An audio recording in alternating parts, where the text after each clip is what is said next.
Mesdames et messieurs, bonsoir et bienvenue à cette grande édition d'information qui connaîtra la participation de Monsieur John Malala, qui est professeur des nouvelles technologies des communications médiatiques à l'Université de la Floride centrale aux États-Unis d'Amérique.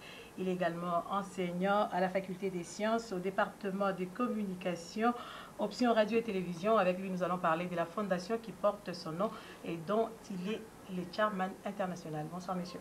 Bonsoir. Et avant d'en arriver là, donc, comme annoncé tout à l'heure, nous avons sur ce plateau M. John Malala. Première question, M. John Malala, pourquoi avoir mis sur pied une fondation qui porte votre nom? On peut savoir c'est pour quelle finalité? Bon, la fondation John Malala, ça s'appelle d'abord en anglais, c'est John Malala Dignity Foundation. Ouais. Donc la fondation John Malala pour la dignité. Ouais. Il y a une raison pour cela, parce que la fondation vise d'abord à pouvoir apporter une dignité au peuple congolais. Il se trouve actuellement au Congo une situation selon laquelle on voit les gens sont en train de quémander de part et d'autre.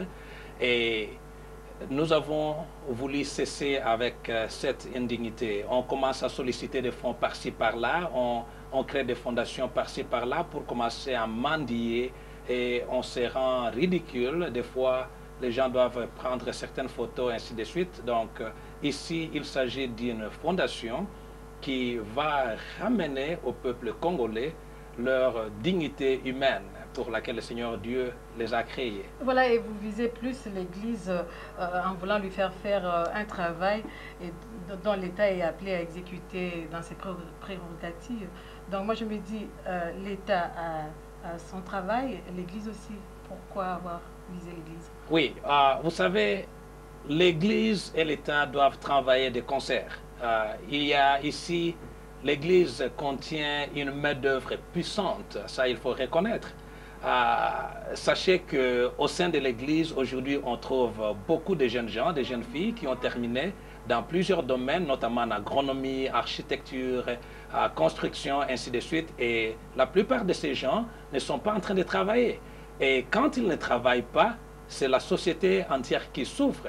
Et nous avons trouvé que l'Église a une certaine potentialité de pouvoir faire appel à toute cette main-d'œuvre qui n'est pas en train de faire quelque chose.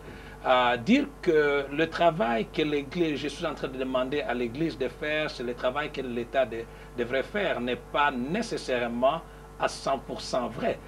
Il est bien vrai que l'État a une responsabilité, mais l'Église aussi est appelée à intervenir. Le rôle de l'Église n'est pas seulement de pouvoir demander aux gens d'être remplis du Saint-Esprit, mais plutôt de chercher le développement intégral de l'être humain. Oui, et au sein de votre fondation, vous avez un projet dénommé Bon Samaritain et un centre d'émission. On peut savoir c'est pour quel but et qui en sont les membres? Si. D'abord, nous aimerions signaler ici que le projet du Bon Samaritain, c'est un projet qui vise à créer une certaine sensibilisation, sensibiliser les églises à une responsabilité chrétienne. Les églises, comme je disais tout à l'heure, doivent prendre part active dans le processus de développement de ces pays. Pour ceux qui sont lecteurs de la Bible, ils vont se rappeler que le prophète Jérémie appelle les chrétiens à prier pour le bien de la ville dans laquelle le Seigneur Dieu les a amenés à captivité. Ici, nous voulons aider l'Église à pouvoir prendre la responsabilité d'aider les gens, non pour un gain sordide, mais plutôt parce qu'il est une bonne chose de pouvoir faire cela. D'autre part, nous avons aussi le centre de mission de développement dans la fondation. Ce centre ici a été formé pour pouvoir prendre la main d'œuvre qui est en train de dormir dans l'Église, pour que nous puissions prendre ces jeunes gens qui, jour et nuit, sont en train de prier, qui disent « Seigneur, donne-nous du travail ».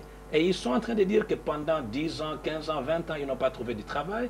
Ils sont en train de blâmer l'État, ils sont en train de blâmer tout le monde. Mais nous disons, écoutez, donnez-nous cette jeunesse-là, donnez-nous ces gens-là. Nous allons leur donner du travail, qu'ils viennent, parce que nous allons leur montrer que le travail est autour d'eux.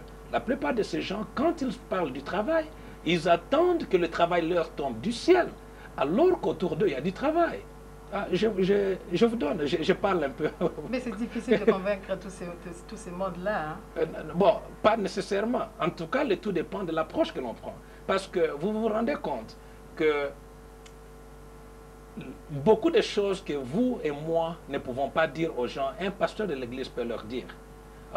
Aujourd'hui, par exemple, vous voyez des gens qui sont en train de dire qu'ils cherchent du travail. Je donnais l'exemple tout à l'heure là des jeunes gens qui ont terminé en agronomie. Ouais. Et ils ont terminé après avoir fait 5 ans d'études, ils ont leur licence. Mais qu'est-ce qu'ils font dans la vie? Ils descendent vite à Kinshasa, déposent des dossiers dans des cabinets des ministres, en train d'attendre qu'on puisse les engager. Ce n'est pas à ça qu'ils ont été formés.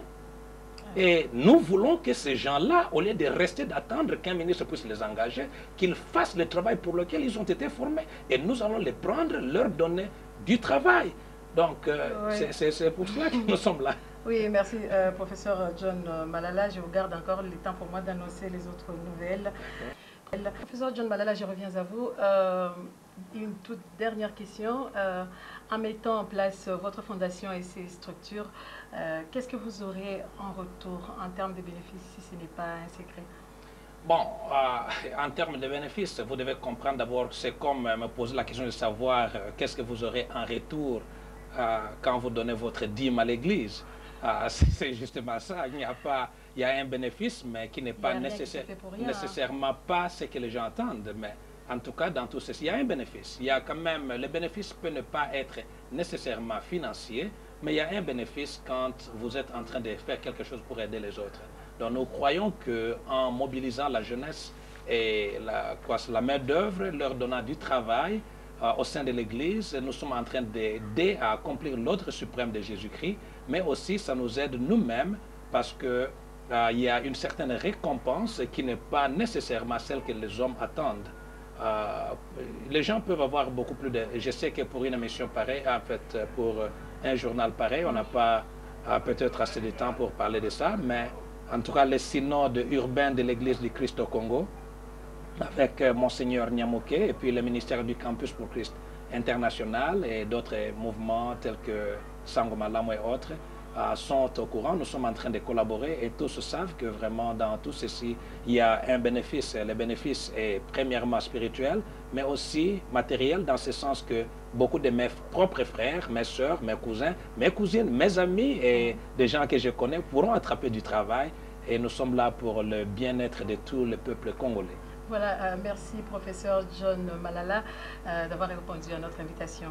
Merci. Je rappelle que vous êtes professeur des nouvelles technologies des communications médiatiques à l'Université de la Floride centrale aux États-Unis d'Amérique.